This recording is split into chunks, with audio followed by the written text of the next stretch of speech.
రామ్నాథ్ కోవింద్ కు ప్రతిపక్షాల మద్దతు ఉండదు సరే, అసలు ఎన్డీఏలో అన్ని పార్టీలు మద్దతు ఇస్తాయా అనేది ప్రశ్నార్థకంగా మారింది. శివసేన ఇప్పటికే 2 పేర్లు ప్రతిపాదించింది. అయితే శివసేన చెప్పిన మోహన్ భగవత్, స్వామినాథన్ను కాదని రామ్నాథ్ కోవింద్ పేరును ఖరారు చేయడంపై ఉద్ధవ్ అసంతృప్తిగా ఉన్నట్లు తెలుస్తోంది. అయితే రామ్నాథ్ కోవింద్ కు ఆర్ఎస్ఎస్ బ్యాక్గ్రౌండ్ ఉంది కాబట్టి శివసేనను మేనేజ్ చేయడం పెద్ద కష్టం కాదనే భావనలో బీజేపీ ఉంది. కానీ అది అంత ఈజీకి తేలే వ్యవహారం కనిపించట్లేదు. మిగతా పార్టీల విషయానికి వస్తే బీజేపీ పార్లమెంటరీ బోర్డులో పేర్లు అనుకుని వాటిని ఎన్డీఏ భేటీలో చర్చిస్తారనుకున్నారు. కానీ ఎవరితోనూ ఫైనల్ సంప్రదింపులు లేకుండానే డైరెక్ట్ గా పార్టీ మీటింగ్ లో నిర్ణయం తీసుకుని దాన్ని ఎన్డీఏపై ఎలా రుద్దుతారని 1-2 పార్టీలు ప్రశ్నించే అవకాశం ఉంది.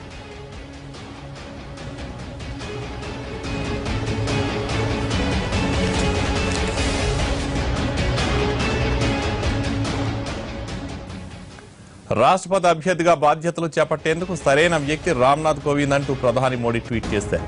ఇప్పటి వరకు పనిచేసిన వారందరిలోకి రామ్నాథ్ ప్రత్యేక వ్యక్తి అంటూ కొనియాడారు. ఎప్పటిలాగే అణగారిన వర్గాల కోసం ఆయన తన వాదన వినిపిస్తారని ఆశిస్తున్నా అంటూ మోడీ ట్వీట్ చేశారు.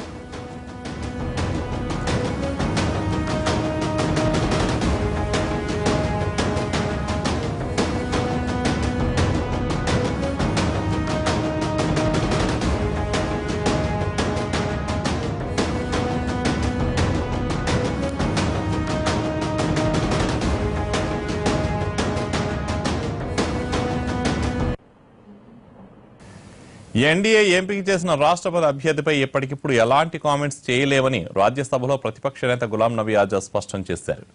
గతంలో మంత్రులు తమతో సంప్రదింపులు జరిపినప్పుడు అభ్యర్థిని నిర్ణయించగానే తెలియజేస్తామన్నారని తెలిపారు. కానీ అభ్యర్థిపై నిర్ణయం జరగక ముందే ప్రతిపక్షాలని సంప్రదించడం సంప్రదాయమని, అయితే ఎన్డీఏ ఆ సంప్రదాయాన్ని పాటించలేదని గుర్తు చేశారు ఆజాద్. తాము ఎన్డీఏ తరహాలో ఏకపక్ష నిర్ణయాలు తీసుకోలేమని, తమ భాగస్వాములైన 18 పార్టీలతో చర్చించాకే ఎన్డీఏ అభ్యర్థికి మద్దతుపై తుది నిర్ణయం ప్రకటిస్తామన్నారు. The presidential nominee so announced by NDA is concerned, the Congress party has nothing to say on that. We are not going to comment on the merit and demerits of the candidate. The only thing I would like to say that we expected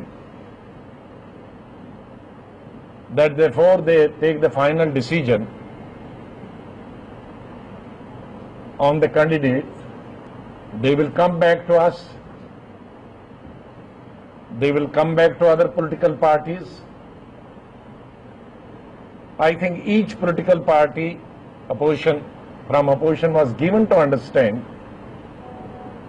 that before the final decision will be taken, they will be taken into confidence and the names will be discussed. But that hasn't happened. That is the sweet will of the NDA government.